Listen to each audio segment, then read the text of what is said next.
Courage speaks.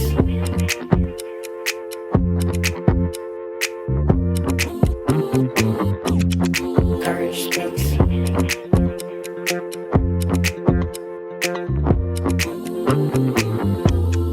Courage speaks. Welcome to episode 24 of Courage Speaks. I'm your host, Sam Sherman. Courage Speaks is brought to you by Courage to Connect, an outpatient mental health center offering therapy, psychological testing, psychiatry, and dietitian services for all ages located on Chicago's North Shore. I am so excited about today's episode because Marissa Kaelter, my colleague, is joining me again for her second conversation on the podcast. And let me tell you, I love talking to Marissa. You all clearly felt the same because after her first episode, the messages came flowing in. We need more Marissa. Well, ask and you shall receive. This time, we're diving even deeper into Marissa's world as a therapist at Courage to Connect and beyond. She's sharing some amazing insights into her play therapy approach, why creating a safe, welcoming space for kids is so important, and how it makes a real difference in helping them open up. Plus, if you're a parent, teacher, or just someone who works with teenagers, you're going to love Marissa's take on balancing autonomy with limits. You know, that tricky dance between giving teens their independence while still keeping them grounded and safe. She breaks it down beautifully. But it's not all therapy talk. Marissa also opens up about her own personal journey, including how she went from dreaming of a career in theater to discovering her passion for helping others as a therapist. It's such an inspiring reminder that sometimes the unexpected paths end up being the most fulfilling. This episode is jam-packed with great stories, practical advice, and honestly, just a lot of good vibes. So grab a coffee, settle in, and get ready for another heartfelt conversation with Marissa Kaelter.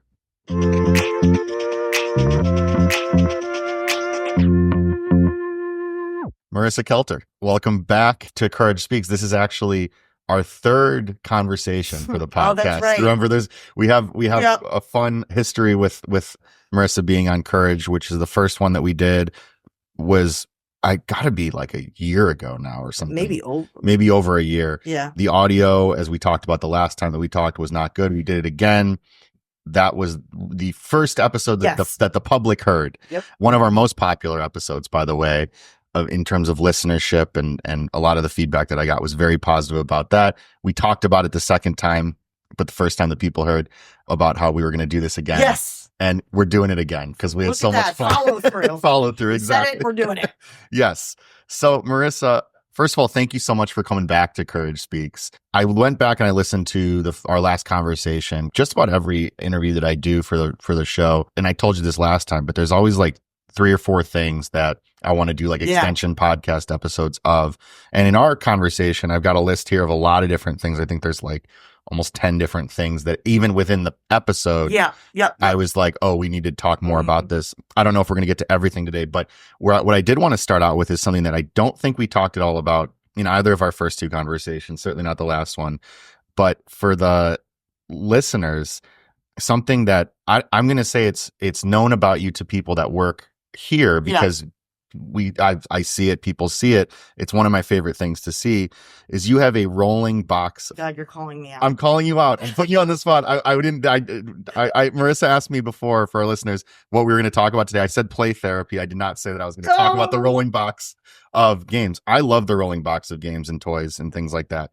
Can you describe kind of how it came to that way of organization? Because it's a really great way of keeping all of your supplies together. Right. No, I'd like to say I started as a minimalist and then developed this. I show up with a rolling cart, I feel like everywhere I go, whether it's filled with games or food or... Oh, so this extends to other areas of your life too. I am a hot mess walking into a door. It is a running joke. It's like, I just have luggage, both metaphorically and physically, everywhere I go. And because my brain works in weird ways, I feel like in moments when I'm with kids specifically, I know what I need in the moment. I know I own it, and I don't know where it is. And yes, I could request it to, but it's too much effort and too many steps. So basically, I just take the stuff my kids don't play with anymore, or they forgot that they owned it until, of course, they see me smuggling it out of the house. Hey, wait a minute. Yeah. And, many different broken bags, many different broken carts. Finally, I was like, you know what? I'm going to put it on wheels Yeah. And it's just got, honestly, it's the games that I don't hate. Yeah. I hadn't played Shoots and Ladders in, I don't even know how long. I didn't actually until very recently. And I was playing with a 9-year-old patient and their parent, and the parent, when they took the game out, said, "Can we play anything else?" And I hadn't played it in like years, so I didn't really remember. And then I understood why, because it takes so long, and it's just one thing. It's very simple. Yeah, but you could get all the way there, and then just all of a sudden, and Candyland. And Candyland, it's the same kind of thing. Yeah. Mm-hmm. So with this big rolling box of games of all these different sorts of things to play, the topic that I'm referring to that we didn't discuss in the last couple of conversations was play therapy. Yeah. Now, play therapy, I told you this, I think the last time that we talked, maybe the time before that, but when I started at Courage to Connect, I had not ever worked with children. And then within my first month, I had started working with children, with adolescents. And now I would say that it's probably over half of my caseload is children, is adolescents. Yeah. Which has been definitely a surprise, but really, really awesome. It's been an awesome experience, but it's been a lot of really just understanding how, like, learning taking things that taking the foundational skills and trying to understand how that works with kids. 100%. You have a lot of experience working with kids in different settings. Mm-hmm. So specifically with play therapy, it's something that I've done with a lot of patients, a lot of clients, a lot of kiddos, and I'm trying to still I'm in the process of how to best utilize it, best implement it, with the understanding that, and I told you before we started recording today, I would say neither of us are considering ourselves, I'll certainly speak for myself, experts on. I don't think I'd consider myself an expert on anything. It literally is the exact thing goes out of my head. I'm like, nope. But certainly for me, not play therapy, but we both utilize it. You have more experience doing it. So this is really just in your experience. How do you kind of approach play therapy? And again, this is kind of like a question that can go in a lot of different areas, context, everything. But in general, how do you sort of think about it in using it in like clinical settings? Absolutely. So my very first goal in any relationship, particularly with kids, is they have to want to be there. And they need to see fun things. Mm-hmm. It's like a kid in a candy shop. So the more exposure they have to this is what we can do, or this, I just want them to be interested enough to want to enter the room and then go from there. I take a lot of information from that first, like, who is this person? What are they looking for? Are they quiet? Are they showing up and telling me their entire life story right off the bat? Do they even know what the heck is happening right now? Yeah. Mm-hmm. And so when it comes to play therapy, there's both the structured and the unstructured. And then there's child-led, right, where they dictate the direction and what they're doing. And then there's a much more like facilitated approach where I'm going to suggest two options and see each time I present something, it's information. So if I'm suggesting, I'll always start with a board game. I'll always start with a game that is easy to understand or something they're familiar with. Every kid's got something in their back pocket, right. Spot It, Uno, whatever, As I continue to get to know them and play these games, first I want to see, how are they attending to the game? Can they understand the instructions? Can they handle, the competition? What happens when they start to lose? What happens when they start to win? All of those pieces play into, okay, now let me see what they do when I don't direct them. And a lot of times when the kids find something they like, Legos or sand play, I tend to sit back and do much more of like a dibs approach. And I want to say dibs and drop that name. I can't remember the guy's first name. It's a famous book, but it's basically the entire concept is this child-led play where you just are very, very out of the picture and sort of just repeating back what's happening. Right. And I think when I find kids shutting down, defiant, I've got one patient that any form of disruption in our sessions, any form of like, it's a holiday or we kind of end up resetting the clock and this has been 2 years. Sure. And when that patient shuts down, they don't answer questions. Mhm. It doesn't matter what question I ask. And Right. it is unbelievable how many questions there are to ask. You just realize when they don't answer, you're like, oh, that was a question. So, Mhm. and that's frustrating as a therapist. And so what I find to be the best is I will sometimes too many options are overwhelming. So I pick a couple things. I just Mhm. leave them out in the room. I see what happens. Yeah. And I just sit and I watch. And sometimes I'll say, what role would you like me to participate? Can I sit here? It sort of depends how shut down they are. Mhm. You can learn so much about how a kid views the world Yeah. by just watching what they do when they're engaging. Are they choosing imaginative play? Is there a narrative to what they're doing? Or is it just action figures crashing Mhm. together? Do they go and build something? Are they building according to the instructions? Or are they just going off on their own? Will Right. they receive information from somebody else? All of that. And while I'm learning, these kids are left to sort of do whatever they want in their brains. Yeah. And that is a huge value. Mhm. And to do that for a kid, or really for anybody, but in this context, for a kid to do that, they have to feel safe. They have to feel like they're this is something you talked about in our last conversation, which was, even if and it wasn't specific to play, but it certainly applies to it, which is, if an hour with a client who is a child is just, I'm putting this in heavy quotations, just a place where they are safe for an hour. Yeah. That is therapeutic. That is now that's challenging, particularly because of, something that you said before, which I think is I actually wrote it down previously, was this idea of, in our last conversation, you said you want clients to trust you and to want to come back. We were talking about kids. This is the case with any client.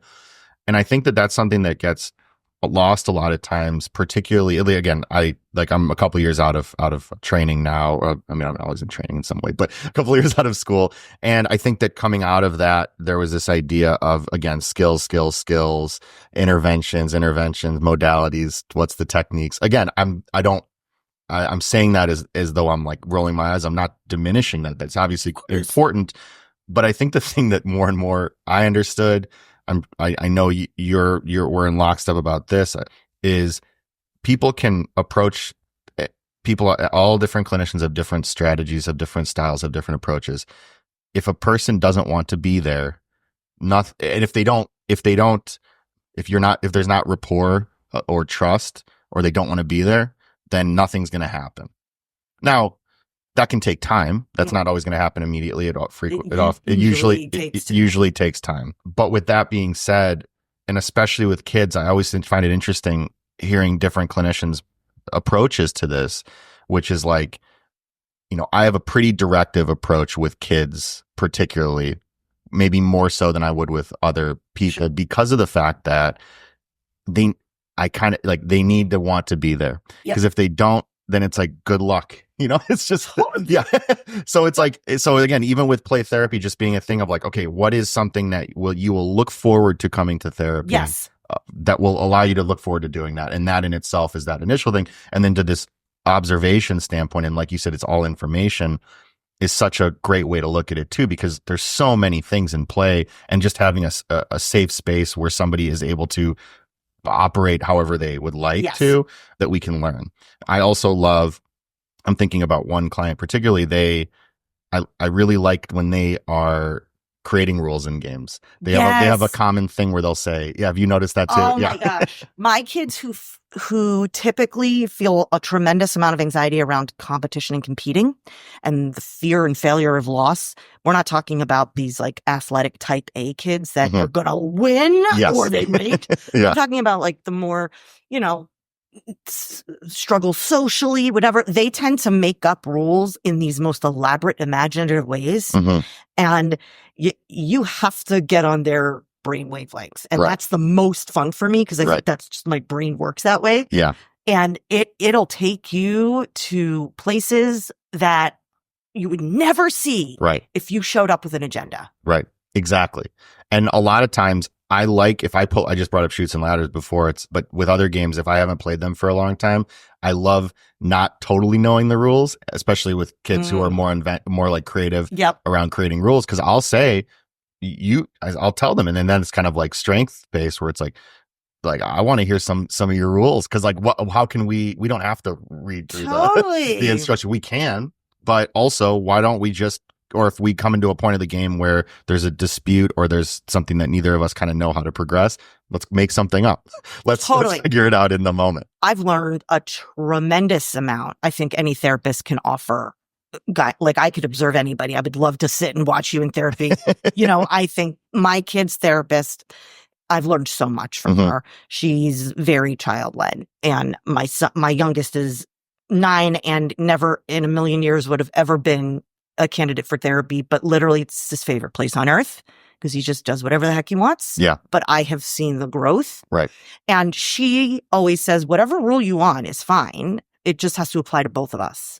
Oh, yeah. And that's a really good way when kids are cheating. Yeah. We get to check the card before we do it. Yeah. No, but you did. Yeah. It's the same rules, right? Mm-hmm. It's a human interaction. Right.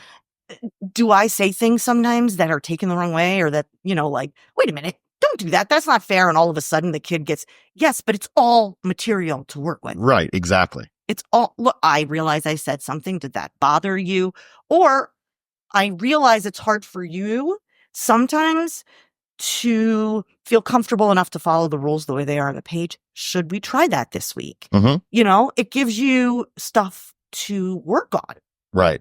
It's so interesting that I like thinking about it in that way now of if it like anything can be created, anything can be invented, but especially with the rules, but it would have to apply for both of us. And then even like in the human interaction part of it, if there's an instance where we do call something out, even just talking through that and then being like, it's not about being a good or bad person. It's just, we can talk. I can say, hey, wait a minute. And it's okay. Like, right. Yeah.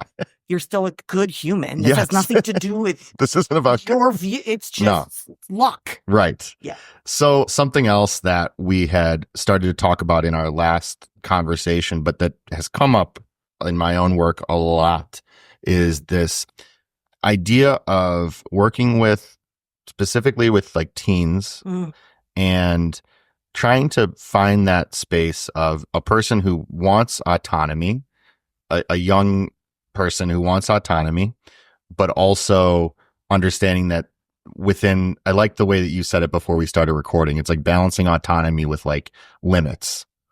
So in other words, parents having rules, having expectations, but also that many in instances I've seen parents also wanting their children to be more autonomous, more independent. And that's what's so fascinating is I have seen it where I've had sessions with the kid and I've had sessions with the parent individually sometimes to kind of check in, and they both are expressing. The kid will say, I want to be more independent. I want to have more autonomy. And then they say that my parents don't want that for me. And then I'll talk to the parents and the parents say, I want them to, but I don't think they know what that entails. Fair. So it's just interesting in that way. But so how do you navigate that? How does that come up in some of the work that you've done in terms of like that conversation around autonomy and limits to that? Wow. So I would, in my personal opinion, I think teenagers are the most complicated area. And I know that's not, I don't think everybody feels that way. No, you said it's in your opinion. Yeah. But I do think because of this gray area and, I'm living it at home so much, when did we last talk? Like a year ago? Yeah. We're so much farther down that adolescent teenage brain mind now with my oldest. So I'm living it and I'm working with it. And there is no easy answer. It is constant. It is a constant. Is this the moment that I'm flexible and build autonomy and then they have to live their consequence? Or is this the moment that I just put my expectation and I don't budge? Yeah. And it's all day because they always need something. And when it comes to therapy, especially with teens, more so than like little kids, because little kids, there's a lot that they don't have control over, Mhm. you know, and while they may not want to be there, they may now understand that I have stuff I need to learn. I think teenagers are far more, what are you doing here? Like, you show up every week, Right. right? And I don't think this is forced. Like, I'll know that it's not forced, Mhm. right? What do you want out of this? Yeah. And teenagers are still kids, Yes. big, giant babies. Yeah. In big, grown up kind of adult bodies. Mhm. And they still don't really know. And it's scary because all they see, especially with these pressures, homework, pressure, college, get as many extracurricular. We know what it looks like nowadays, Right. And it's suffocating. Mhm. How we are still living in this sort of crushing pressure of showing up and being successful in our high schools and moving on to college. I don't know how it hasn't changed. Yeah, I'm couldn't agree more. But there are some things that teenagers don't have an option on, and that is when it comes to like safety. Right. That's it. This is the expectation. And there is a way as a parent or as a therapist, as an adult, to say, I'm not going to get into a fight. We're not going to battle about this, Mhm. right? I hear you and I respect what you're saying. And at the end of the day, your safety is number one. Yeah. I need you to be safe. I need you to be within circumstances that are As an adult, it is my job Yeah. to ensure that. And Right. you may hate everything about it. And I'm still going to be here when you're done. Mhm. But fighting is never going to get you anywhere. It just won't. And it's not to say we don't. I mean, it's really hard not to get angry at a teenager but you know, it's a very like, I'm not going to get into this with you right now, Mhm. but if you want to prove, it's playing things off of each other too. I want to see you're responsible. Yeah. In order for me to allow you to have this freedom, show me Right. here, Right. clear expectation. And that's the thing is it's also I've found trying to find what can those opportunities be built out mutually, working with the child and the parents of like figuring out, okay, what can be ways that the child, if they want that independence, or the teen, if they want that autonomy or more of that, how can they prove it? And the reason that it's like proving it, it's not just proving it to the parent, but it's proving it to the kid themselves, because they might think that they want something or that they need something that they don't exactly know what that is. Right. Well, you talk about a kid who's cutting, right? Yeah. Yeah. That's an unhealthy coping mechanism. Right. And when you have somebody who continuously uses that Mhm. and they've been given alternatives and it's increasing and not Mhm. decreasing, and they need more support than once a week therapy. Sure. And the last thing they want to do is get more help, Mhm. right? Typically, that's a moment to hand over some autonomy. Mhm. Look, this is what we've done. Yeah. Here's what you can do long term. Here's what you can do in the moment. Here's an immediate helping you get out of this situation. Yes. I'd like to see you go 2 weeks. Can you show me that? Can you Right. go 1 week? It's using the skills and making it worth it Mhm. for them to want to apply them. Right. And also the fact that even something like that too, it's you say unhealthy coping skills. I think even then validating like these are coping strategies. There's a lot of different like framing anything as a coping strategy. It makes someone feel it like normalizes. What I mean by normalizing is that, yeah, we can see why this is being utilized, why this is the thing. And then there's things that are unsafe coping strategies. It's not about removing coping strategies. It's saying what are alternatives, right? And then setting goals that are within like, okay, so you don't want this, you don't want therapy twice a week or additional, whatever the case is.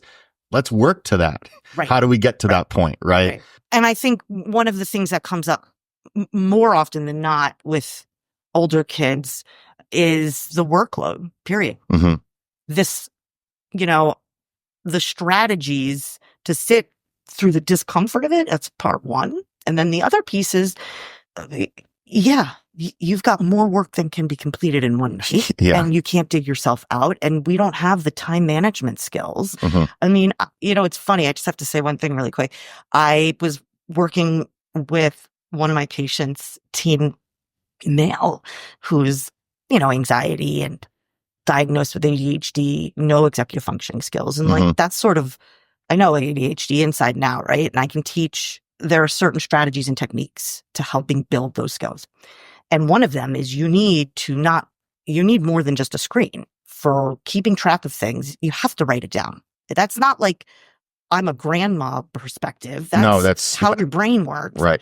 And I didn't realize how old school that was until I had them buy a planner and the whole session couldn't stop laughing. They kept flipping the planner. There was tabs. They thought that was a kick. And they're like, what month do you need me to go to? And they like lick their finger, go to January. And we didn't get any work done. Yeah. Because they could not, it was like giving somebody a rotary phone. That was eye-opening for me. I had a 8-year-old patient. I had a laptop out for something and they didn't know what it was. And they said, well, it looks, they tried touching the screen. They said, what is this part? What's attached to the tablet? Yeah. And I said, it's just a laptop. And they didn't know what that was. And I was like, oh no. Yeah. Totally. It's hard to teach a strategy but this idea too around like even just writing things down. And then I find too with, especially with, and this happens at all ages, but a lot with teens too, where it's like understanding that, and a lot of times I'll say like, I don't care what works or what doesn't work for anybody outside of this room. The thing, our focus is what works for you. And the reason that I kind of discuss that is like, I say, well, we have strategies. We can talk about different ideas, but ultimately, because people sometimes feel like, well, if I can't do it the way that my friend does it, or if I can't do it the way that someone else that I know does it, then something's wrong with me. And it's like, well, no. But what's the way that does work for you? And then building it around that. And it can be hard to accept that. Yes. I think that's not just a kid problem. No, it's not. A lot of adults that see that too. But, I think therapy once a week works for so many ways. But if you really want a kid to learn how to plan so that they don't become overwhelmed and then have a panic attack and then start cutting them, whatever. Yeah. That skill needs to be reinforced daily. Whether it's at school, and I know a lot of schools have started doing much more executive functioning work. It's like you can't do one without the other. Right. I can teach you how to sit through anxiety and how to sit through the discomfort. We're not going to make it go away. But one, you have to be willing to learn it. You got to be willing to try it. Right. And then how do we make the situation around you feel less stressful? Right. Because if the situation around you is less stressful, doesn't mean that you'll never be anxious, but you might be anxious less. And you can see clear. And you can see more clearly. And then, and making that distinction, I think, is really critical. And as far as, okay, I already know, by the way, this is going to be a 2-part episode. Yeah, we're going to have to come back. Yeah, no, we're doing, no, like actually we're doing it. We're going to be doing it. Okay. But again, like building out these strategies of not just like what you were saying before about the overwork. Yeah. That's again, could be its own podcast, but the overwork and acceptance that you can't do everything in like a night, like you said before, because a lot of times the pressures, especially what we see, right? The pressures with kids is that the number of times I've been in a session with a kid and they're talking about the homework that they have or something like that. And I'm thinking, I don't even like, I'll think in the session, I'll be like, I don't know if they should even be here tonight. Like, I'm glad that they're here. No, totally. To process the stress and all, but I'm like, you have a lot to do, but also then I would think about, well, no, then I want to like call the I would never do this. It's not our role, but like, I want to call the teachers, be like, come on, can we just, do we need to have, but it's just to say that like, number one, maybe what led to the kids these days have a lot of work. It really seems like that. There's a lot of things going on, certainly more work than I can. I don't know if it was more work than I got, but it was certainly, they're doing more work than I did. And so, but maybe sometimes it can be very easy and understandable to like fall behind or to just get overwhelmed with the amount of work. Yes. So the expectation being you're going to finish your work tonight is such a challenge, or finish your work within this amount of time is so hard, especially if you're behind on something. Or if the other thing is, sometimes we'll talk to kids and it's all about school. It's like, what about like what's going on? Because you have a whole life outside of school too. Oh, which is the problem. Which is exactly right. And so again, I'm kind of rambling on that because again, my brain's going a lot of different directions with that. No, but really quickly Yes, to that please. point, and I can speak to this, in just arguing with my kid, when he gets home, he's got, an activity they both do from, 6 to 8, 7:30 to 9:30. I'm not even kidding. I can't think past 8:45. So they're doing sporting activities until, 9:00 at night. They get off the bus. Maybe they have an hour. Maybe they have 2. And the battle is, well, I just need a minute. Right. To take a break. And it's like, no, I get that. I get that. And then you've got 1 more hour. And in that hour, we should sit down and do 30 minutes of homework. Sure. But we have a 2-parent working household that I'm not just waiting for my kid to get off the bus and just sitting and waiting. Like, in order to get that person to sit down and do their homework, you got to be there and on it with them. And then you got to transition them into whatever, and then get soccer, whatever uniform. There isn't enough time. And if you don't finish the homework, you're right, it does fall by the wayside. Right. Because yes, we have other activities, but if I took that activity away, then what? Right. It's just school? Yeah. And then that in itself is not going to be sustainable for a number of reasons because, and I do think that this is opinion, but I do think that there's too much stuff. There is. And there's just too much stuff. It is. Yes.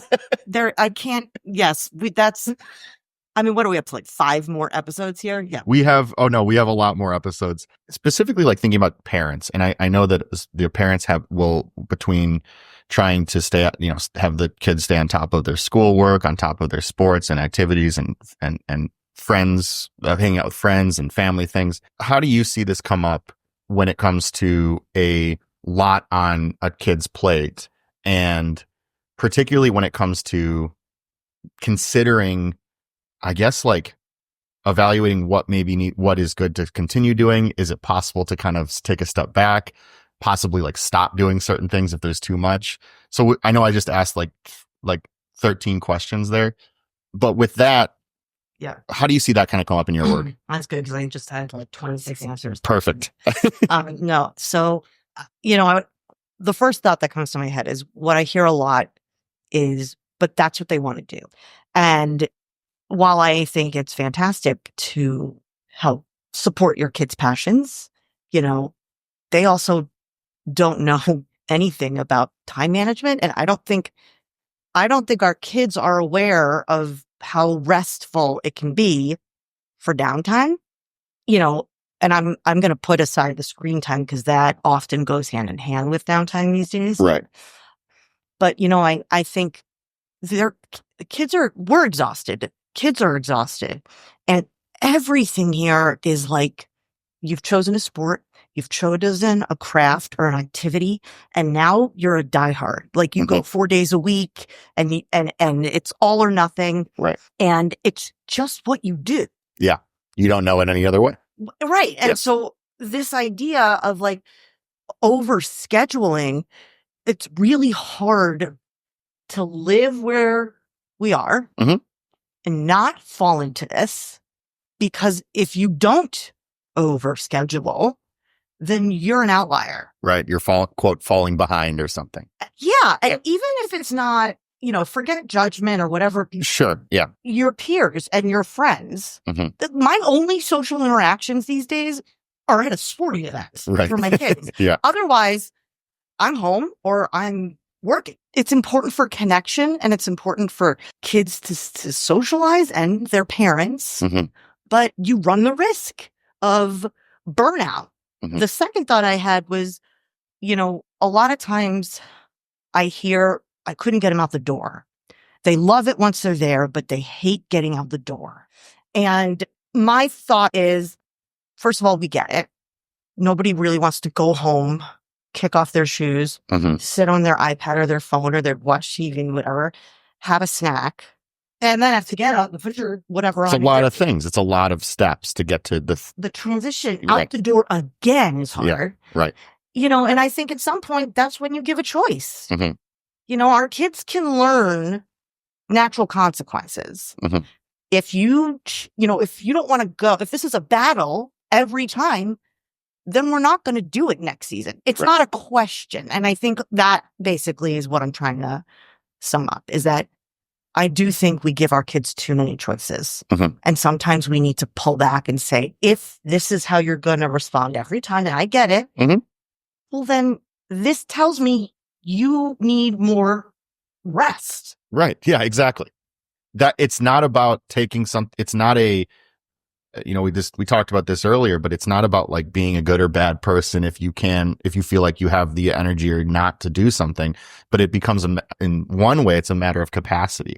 And that's the question, where it's like, if, like you said, it's okay, reasonable that you have a lot on your plate. And if we have to pull back in some areas, it's not just pulling back and that's it, but then thinking about how do we incorporate more rest?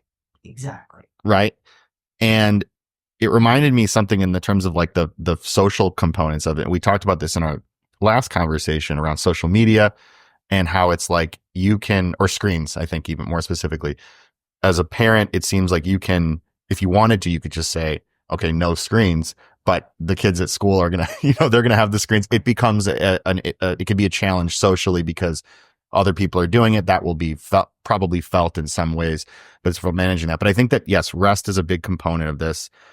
I've seen this, where asking the kid if they do want to continue doing something or not do something, or start something or not do it. Oftentimes they'll say, sure, I don't, that this is the part of it that I'm so curious how you navigate or how you kind of gauge clinically, which is, sure, I'll do it. Sure, I'll do it. That's fine with me. Even parents directly asking the kid, their child, in a session or something, do you still want to do this? And a lot of times it'll be yes. Not all the time, but if it's yes, and then not always knowing, do they know that they have a choice? Does that make sense? You mean, do they have the choice to join or not? Like, or do they feel like it's okay to say no? No. Right.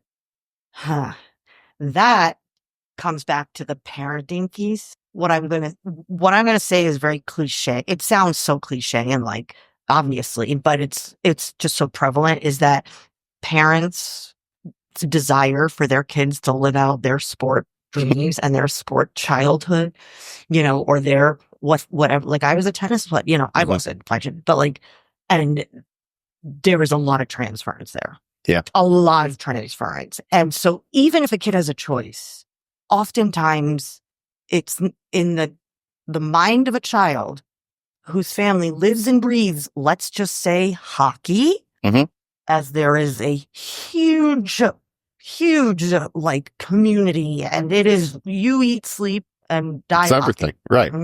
Hockey is life for some people, and the idea of saying I don't really want to do that, in a child's mind, do they write the script that if I say I don't want to do that, then that means I don't like who my parent is, or I don't want to be like my parent, or I'm not like that, or they don't love me even. Right. It's those inner dialogues that I think we have to really evaluate how we spend our time, what we value, right, how we show up in moments like, I have two boys, so my brain is sporting events, but this could fall for dance competitions or acting or whatever. You hear people sort of screaming on the field, I saw you, you could do better than that. I know you, Yeah. But then when you talk to them, they're like, well, they know that they have a choice. They know that they have an option to join whatever they want, and no matter what. It's conflicting knowledge. And I believe that parents believe that to be true. Like, I don't think that I think, again, speaking generally, I think it seems like more often than not, that is what they think is the case. And this is so often the case. It's never like, there's no one. I think a lot of times we try to look for like who's in the wrong in the situation, who's to blame. Like, it's not about that. Again, specific to the situation, it's like both perspectives are valid, and based on just, we only know what we know. And I think it's this idea of modeling too, which is that we've talked about this in past conversations. as humans, it's not a likelihood that we will mess up. It's a guarantee that we're going to mess up. But if we think about the way that, kids observe, and we think about the way that, they notice those things, like I like your example on the field or on the ice or on the, whatever, the way that they take in that, even if a parent is communicating one thing, they might be seeing other perspectives all over the place that may not even have anything to do with the parent. Yeah. It's tricky because there's not a in the wrong or in the right. It's just different perspectives, and it's different perspectives that I think kids are taking it and seeing and observing. And it's, just sidebar is, I never, and I know I say this, I don't say these things from like a pedestal. I live these things. And even talking about it puts like a pit in my stomach, because it's, when you see your kid and you're spending X amount of dollars on some club activity and they're not giving it their all on the field, well, then why am I spending that much money? Right. And you feel it, I know they can do better than this. It's really hard to step back. And I'm not necessarily great at it either, but it's a good question to sort of fall back on. Yeah. Is, how important is this? And at what expense? Yeah. At what expense is a big one. How important is this? Because this is the other part of it, is that you don't, if a parent is having this conversation with their child about maybe pulling back from certain activities or, prioritizing different things, then a kid may, it's their parent in a lot of cases. They may take that as, okay, I guess that's what I should do, is not do this thing when the kid may want to. In a lot of cases, it's not like kids, maybe they have fun with it, and then not always knowing like the reasons. I've seen a lot of instances where kids love a sport, for example, that they're involved in, but they like the playing. They love the fact that all their friends are there. Totally. Yeah. Yeah, I was just thinking that. I had a conversation with somebody about this at soccer the other day, which was, you've got travel and club. There's only so high up that you can go doing sports on like something like the Park District or AYSO. Right. There are so many kids who don't want to be diehard blank, but they have fun doing it. And there's no options after a certain age. That's a great point. Yeah. Yeah. To just be on a soccer team that plays once a week. That doesn't really, at least to my knowledge, I haven't seen it. And what's weird about that is that we see that all the time with adults, with young adults and adults of all ages. There's rec leagues, there's casual leagues, there's social leagues. It's weird that there's this gap between doing that from like young adolescence or early adolescence. And then there's no, you have to be at a certain level to continue participating. And then it's not until you're at a point when it's not until you're then older that it's like, okay, now it's okay to interact with these things. I'm more social. Exactly. I never really thought about that. Between like this, I kind of want to say roughly third grade-ish, up until, you have the option to do an intramural sport. Yeah. And that doesn't even eliminate it. There's literally no. There is a gap. There's absolutely, because I don't think I could be wrong on this, but I think I don't remember personally there being intramurals offered until high school, intramural sports, which I really enjoyed. But but there is that gap between that starting with it, kind of getting your feet wet. Yeah. And then it's just, and then you have people who probably, and we're just talking about, like we were just using this example of sports. This could apply to anything, but then you have kids who probably would be interested in it if they knew that if it was okay to participate for other reasons than just winning or whatever, or than just the thing itself. Does that make sense? Yeah, totally. So, and I'm glad you mentioned the thing about that neither of us, and I think people know, listeners of the podcast knows, it's never speaking from a pedestal, because I'll be the first one to say that these things are the reason I love these conversations is because more and more realizing, I'm not a parent.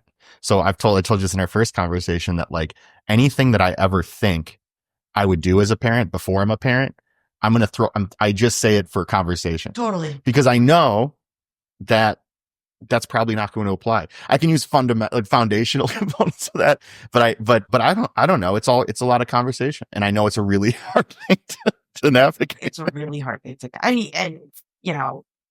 I am consistently surprised Mhm. by how hard parenting is personally. Consistently. You Mhm. have people that you raise Mhm.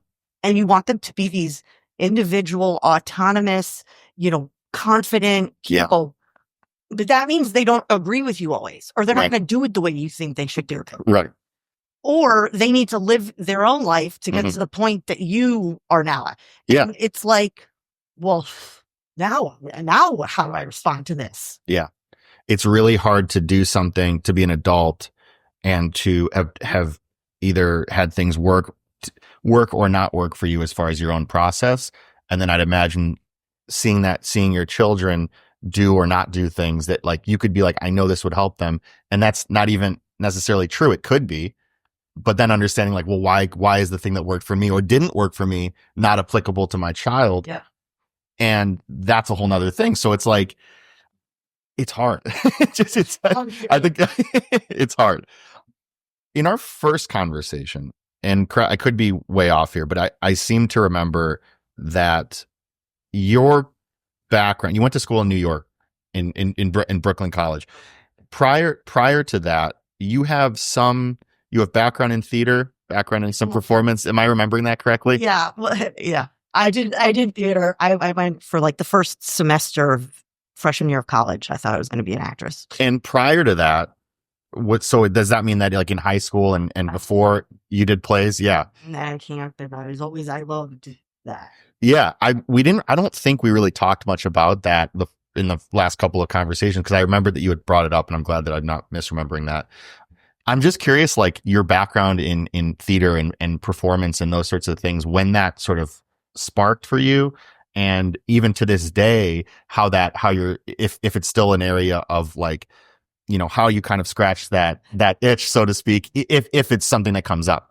I don't scratch too many of my itches these days. Fair enough. It's not that. I do hope to find those. Sure. Yeah. Time to do those things, but how did I start? Oh my God. It's fun. My camp that I went to it was a sleepaway camp, and I went, Camp Louise, it was like third grade going into, was there like a performing arts camp? I mean, it wasn't, but that was a theme. Yeah. There's a theme. Yeah. And so that was like the first sort of experience I had doing something on stage. Mm-hmm. I remember like once or twice a year, my mom would pull me out of school and we would go, because I was in Long Island, we would go to TKTS and get like cheap day of Broadway show tickets. Mm-hmm. And so that was just a part of my life. Mm-hmm. And at some point, my mom put me in like a community play at like the local Y, and I loved it. And What age was that about? I had visions of me doing this at like 12 or 13. Okay, so pretty early on, you got involved in community theater and Yeah. performance. Yeah. And I'd always danced. Okay.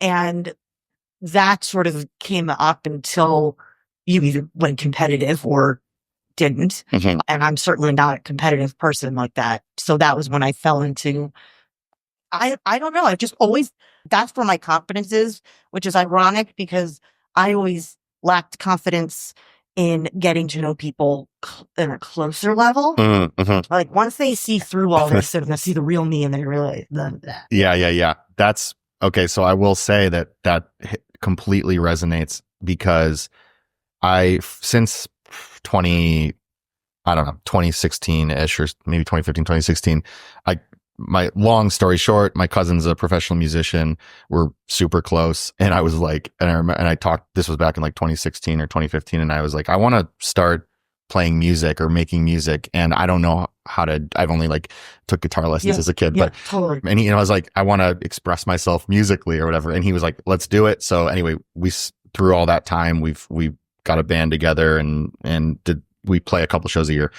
But when I play shows, I love that. I love kind of that aspect of being at the front and being able to lead a band and all those sorts of things. Yep. And I've talked to people before that when I express to them that I don't find myself to be a confident person, at least maybe interpersonally or something like that. And they're like always surprised to hear that, because they're like, but I just saw you. And I said, it's a different thing. So going to that idea of like being able to perform that way, or being able to maybe have some level of confidence in a performance way versus interpersonally, it's like totally different things. Yeah. I step up when I'm on that stage, I feel one way. When I step off the stage, and I've worked on this fortunately since. Yeah, exactly. Therapy's helped a lot, but certainly at that time and in the few years after, it took a long time to feel any semblance of, it not as confident off stage. I don't think I'll ever be as confident off stage as I am on, but the gap's a little closer. Thank you, therapy, all that kind of stuff. But yeah, it's different kinds of confidence. It's different ways of expressing that. So anyway, so you got into community theater about 12, 13, and really grew up with theater through camps and also going to see performances. By the way, I can't sit. Let's just. I can't either. And I got singing lessons, and I think everybody was like, "Yeah, well, we'll try." So everything I did was like straight. I'm a big I liked comedy. I was always doing these I was always the crazy old lady, the slapstick kind of thing. That was sort of where I always shined. My favorite thing was making people laugh. Yeah. So you do go to college freshman year with the idea of performance. And so, and I don't remember if in our first conversation we got into that transition from that to ultimately going into the field that you did. But what can you take me through freshman year and then beyond, and ultimately deciding, at least professionally, where your focus was going to go toward? Yeah. My mom and I have always had a very enmeshed relationship, and thank you, therapy, over the years, obviously that is far less. But my mom kept saying to me, at any point, a conversation about career when I was applying to colleges, and, you have to ask these big questions. A whole other conversation. We got to we got to 18-year-old about what they want to do in their life. Yeah. And, she kept being like, speech pathology, Marissa, just there's money in that field. Yeah. So I thought, well, that would be my backup. Yeah. I had no idea.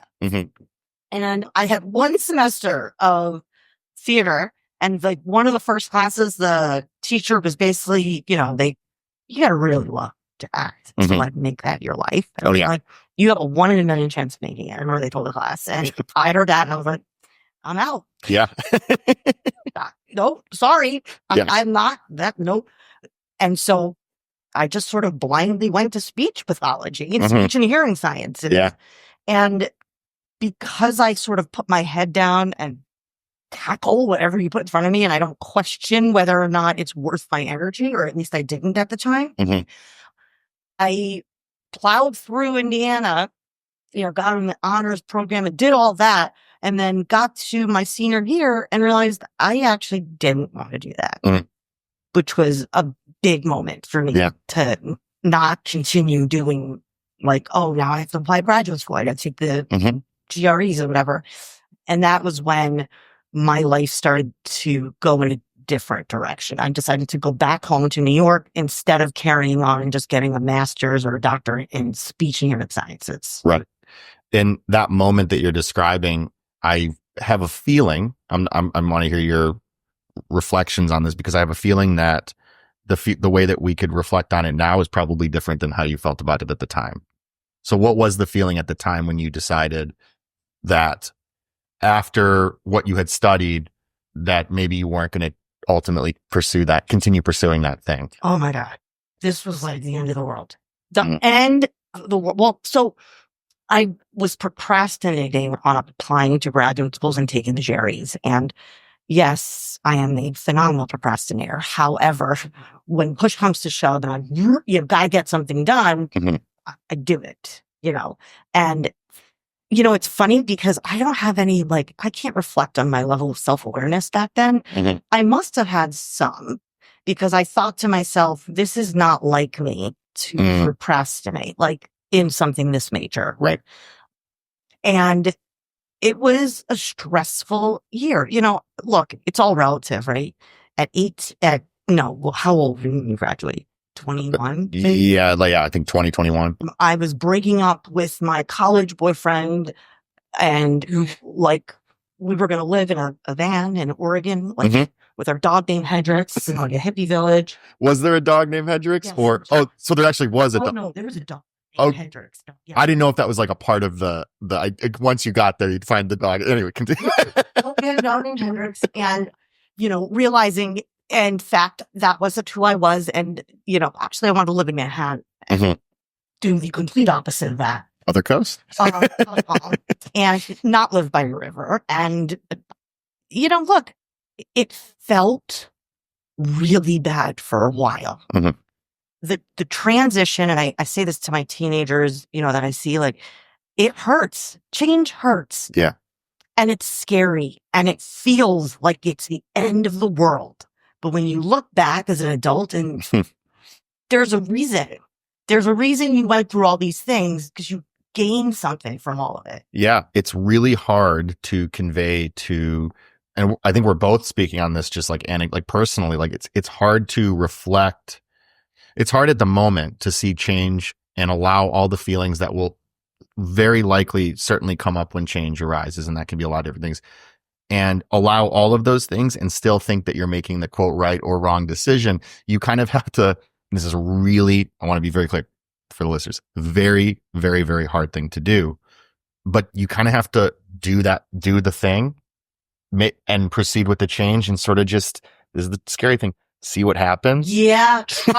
Here's a big one. Trust yourself. Yeah. That you will be able to manage whatever's thrown at you. Right. Because then it's not to say that, okay, once you decide on a career transition, life transition, whatever the case might be, that things are going to all then be fine. It In might fact, be horrible. absolutely, it might be horrible. But the fact is that, I find, not only as a therapist, but also just as somebody that talks as a human, that I think that we are, as humans are way more resilient than we think we are. Mm-hmm. Yeah. And that's a scary thing, because we don't always want to have to be resilient, and we don't always want to have to navigate those things. But again, it's this idea that, like, it's not we have to actually go toward uncertainty when we're ready, but also knowing that we can't be certain to proceed. Exactly. Because I don't know how often in life it doesn't. Yeah. It's like that old, whatever that angel's saying is, where it's like, actually, I don't know if it's saying, but this idea that you're not ready to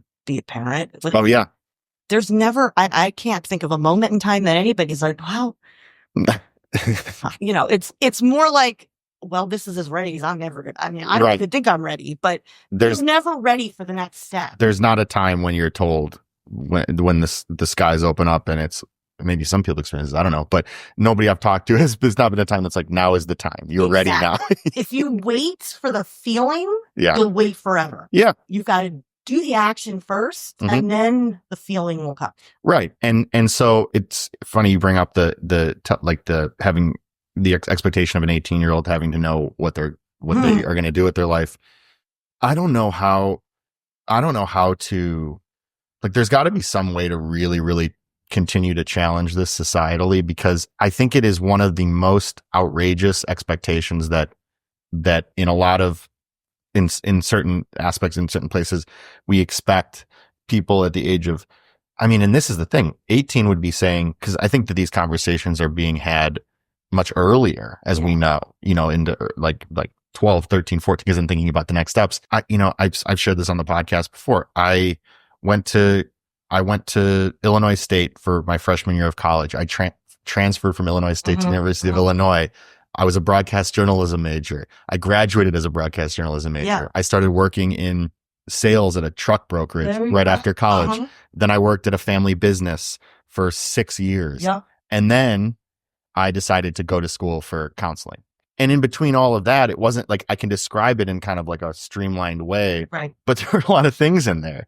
And so that's why it's always interesting talking to teens and young adults about, and I get it, because we were both at these, we understand this. It's everything in those moments, but you do kind of need to have allowed the change, embrace some level of uncertainty, come through the other way. But we can only do that on the other side. On the other side. And I think there's, I'm thinking, look, some of my, experiences with clients or just in personal life where, somebody didn't take that next track. They didn't go straight from here to college, and it still worked out fine. Yes. And the problem is there's so much shame associated with not doing what's expected. I'm doing quotes. Expected. That nobody talks about it. So everybody is like this concept that I don't have to go straight into college, or I don't have to Mhm. If I can't keep up with this level of coursework, it doesn't mean I'm going to fail in my life. Right. It's this Right. idea of like, well, do kids know there's an alternative option? One of my favorite questions to ask teens, especially early on, like intake and beyond, of just like, do you want to go to college? Yeah. And most often in my experience, it's like, they do, and we'll explore motivations and all these sorts of things. But I don't think a lot of people especially around here, a lot of people realize that like there's other pathways, and nothing is permanent. There's nothing, Nothing is permanent. Yeah. Every single thing you're deciding now, you Mhm. can literally change your mind tomorrow. Yeah. And that's okay. Yeah. And those expectations that you were referring to are both external and internal, because it's also understanding that we could really want something and not ultimately be able to achieve it in the way that maybe we expected, and that's okay. But again, we're talking about things that, if there's any kids listening to this, we get it. It's just not something yeah. More to the parents. Right. This is, who are yes. so, and I live it, I get it, to be okay, not making the biggest priority be education. Mm-hmm. I didn't even say it loud because I'm like, we almost need to put like an explicit, like a parental advisory on this just for that. I feel like I can't show my face in public now. No, but I'm so happy that you said that. I'm not going to say, no, just kidding. No, I'm so happy that you said that. And I want the pain and discomfort of living that is real. I can't say that if my kid gets an 80, which is, guess what? Average. Yeah. And just fine, Mhm. that there is not a giant part of me that's like, right. Are you serious, man? An Right. 80? So I can say it on one hand. Yeah. But I also know how hard it is to let that go but the truth is when parents are faced with my child's mental health, which at the end of that terrifying idea is, God forbid, mental health is so bad that they can't come back from it. Right. Or education, once those two things get put side by side, there's no question what becomes more important. Right. But why does it have to get to that point? That's, yeah. And this comes up so often in this work of, we can always be reactive, and a lot of times we have to be reactive, but we're also allowed to consider proactivity. And I'd imagine as a parent, these are things where it's like having that insight from our awareness of these things, where it doesn't have to get to, quote unquote, worst case scenario to then act. We can actually consider that, okay, so education can be important in different ways. Mental health can be important in different ways. Like you said, if it came up to those two things, I don't know any parents that would take the other side, but I do think that we don't have to wait till that point to be aware of that. Right. It would seem. It was. So as far as going back to your background in performance and theater and all these things, you said that when I asked you about the kind of current ways that you're scratching that itch, do you have that itch? Does that come up? It's who I am. Yeah. I don't know if you can tell. It's my stage now is my kids. When they were little, it was like they're so used to me and my weird quirks and facial expressions and all those bizarre. It's kind of old news to them. But my platform became my family, and then as a school psychologist, my favorite thing to do was to present in an eligibility meeting, to get up there with a team of 12 people.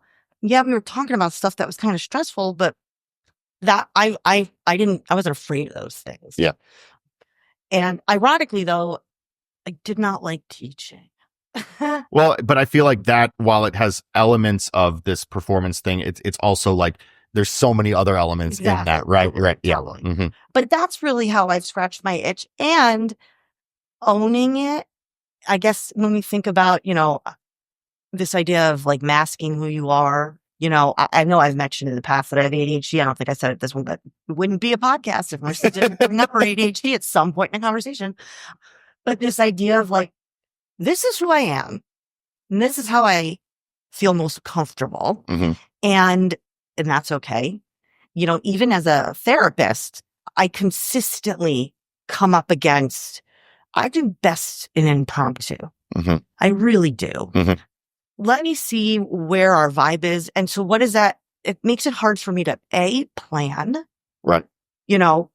and when I do plan and have like a structured thing, it is very awkward for me. It feels, I think we're very much in lockstep about this. It feels inauthentic, 100%. which is so tricky to navigate because I'm very much like you. I'm very much on the, sorry, continue, but I resonate with this. Yes, Yeah. It's very, and I think about like, it's a push and pull of, oh God, I'm not doing my job because I didn't walk away. I didn't go into this saying, today we're going to learn about da, da, da, da. Right. And I can't even plan on a good day. But reframing that to be like, no. That was a really valuable session because the time we spent together was not just building rapport and trust, right, but informal dialogue comes up. Right. Where I naturally learn about their school day much more than if I was to say, what happened today? Oh, this just unlocks something for me, which is the ways that we learn things from clients.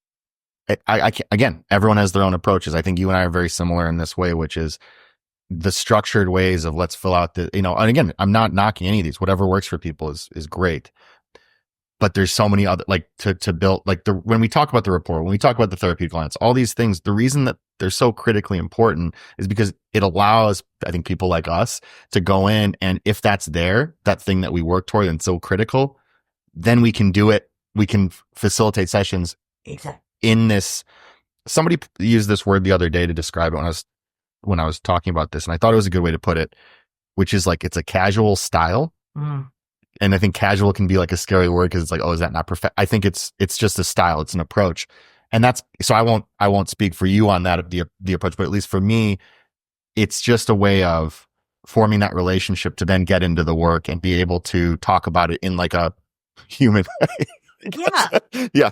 On somebody's level. Yeah. Meet them where they're at. Meet them where they're at. And that is why I don't think either of us have we have our like foundational approaches and things and styles, but every single client, I'll speak for myself, like every single client that I work with, I have ways that I alter those because I have different approaches.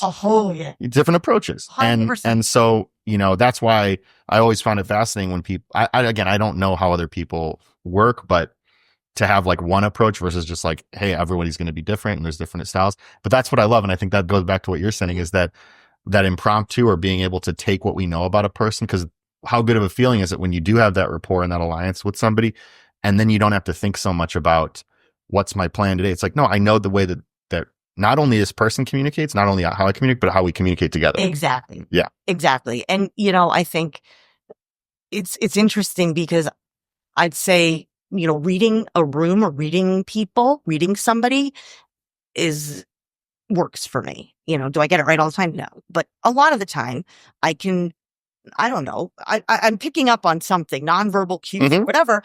And I can adjust, not who I am, not what I believe, but I am able to sort of adjust myself to be able to deliver information that feels accessible to them. Right. Accessible.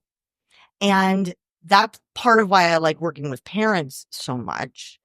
I love when the parents sort of, I don't agree with that or whatever, because I feel like that's when I get to show, no, listen, this is when it's not often that I feel confident in my level of knowledge. And maybe that's a function of ADHD. And if you ask me a detail about anything, I can't remember it, or logistics or anything, but that's where I can say, here's the reasons I'm going to tell you. Now you can feel free to counter me. Right. Absolutely. And I love that dialogue. But I have a basis for why I'm approaching it this way. Why, right.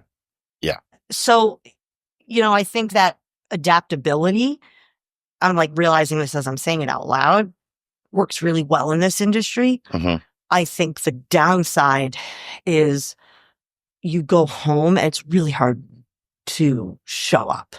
You're so drained from being so on and tweaking how you all of it, that by the time you get home, it's really hard to do that for other Totally. people in your house. Yeah.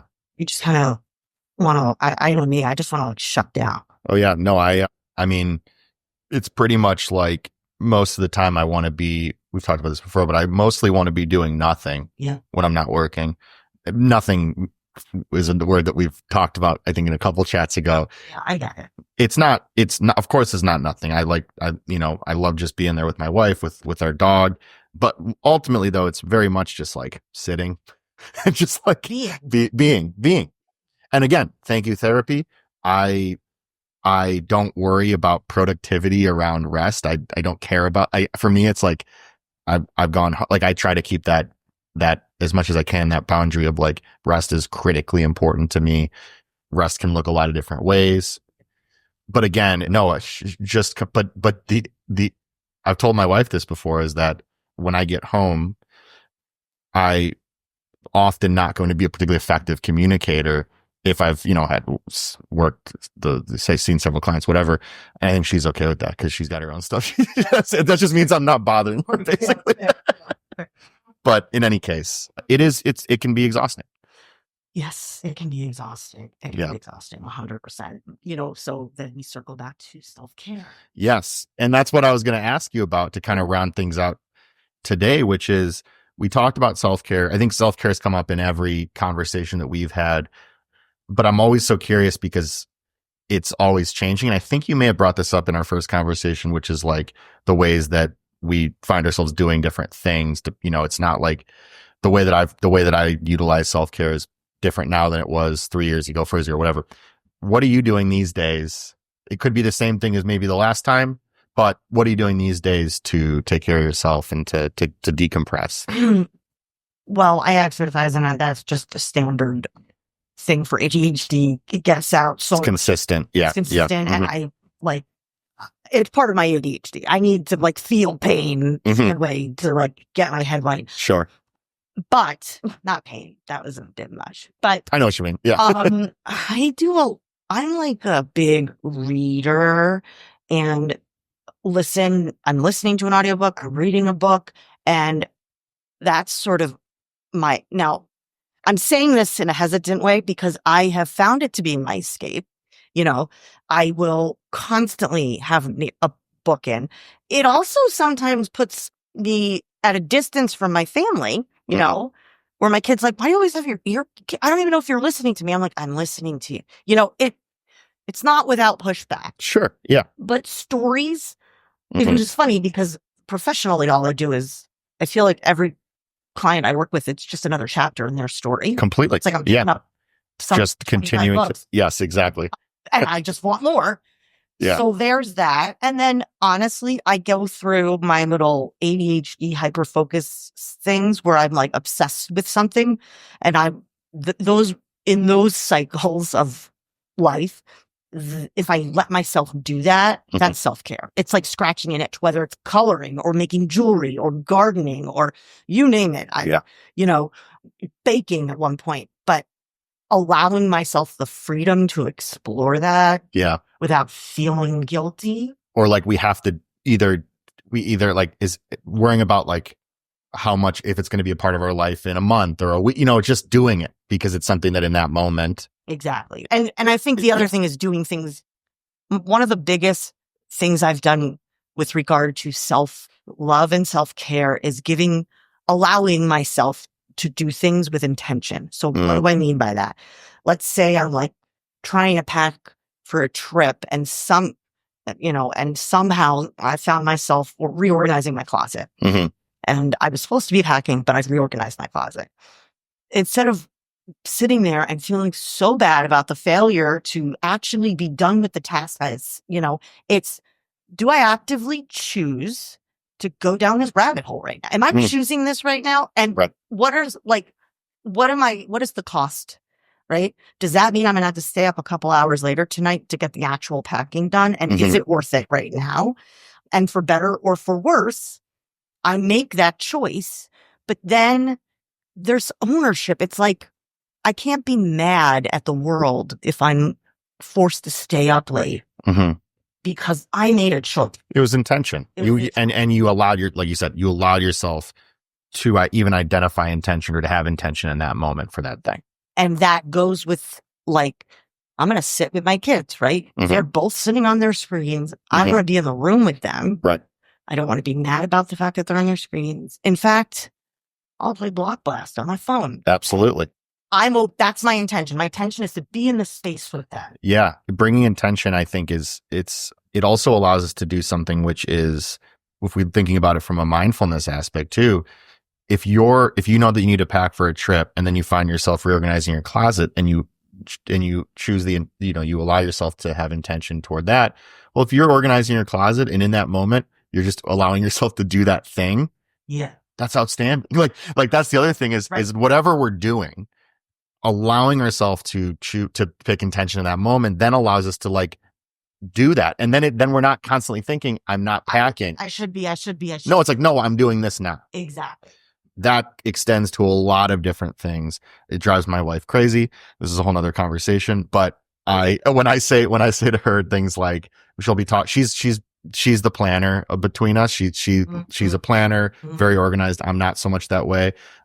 But when she'll be talking about something that's like in 2 weeks, I'll say something like, well, I can't be 2 weeks from now. Wow, that's not on my agenda today. Yeah, no, exactly. And also I find that very hard thing to do, but if you're planning is fine, organizing is fine, all these sorts of things. But if you're thinking too much about something in 2 weeks, for example, well, there's 2 weeks that are happening in between that time. I have right? no idea what's going to happen. Yeah. So so that's something, that we try to navigate and everything. Don't have ADHD.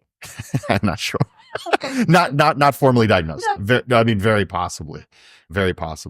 But it is just to say that again, when we allow ourselves, like you say, the intention of whatever activity, whatever thing that we're going to do, it just opens up a lot more. It actually isn't mindless. That's mindful, is just kind of considering that in the moment, giving ourselves the choice. And if we choose it, then saying, as long as I'm doing this thing, I'm not doing another thing. Exactly. Yeah. Exactly. Right. Well said. So talk about this a lot with clients and rest, which is you're choosing, there's intention behind the rest. Exactly. And if we're intending that, if we're picking that, then we're trying to challenge the idea that, I should be doing something else. So, Marissa. Yes. This was great. Awesome. Yeah. I have somebody coming soon. Yes, yeah. We are going to do this again. I will let you go. Thank you so much for your time. And part 3. Well, this is going to be part 2, and for the listeners, part 3 will definitely be, and for you, part 3 will definitely be sooner than later, as we're going to continue to talk. All right, Marissa, thank you so much. All right, take care. Thanks, as always, to John Marikoski for writing and producing our beautiful theme music. And thank you again to Marissa for another awesome conversation. And thank you, the listener, for tuning into Courage Speaks. We want to remind our listeners that the information and discussions presented in this podcast are intended solely for educational purposes. The content provided is not a substitute for professional medical advice, diagnosis, or treatment. It's important to consult with qualified mental health professionals or healthcare providers for personalized guidance regarding your individual situation. While we strive to provide accurate and up-to-date information, the field of mental health is complex and ever-evolving. The views and opinions expressed by the host, guests, or participants are their own and do not necessarily reflect those of Courage to Connect Mental Health Center. As always, for Courage Speaks, I'm your host, Sam Sherman. Be kind. Talk soon.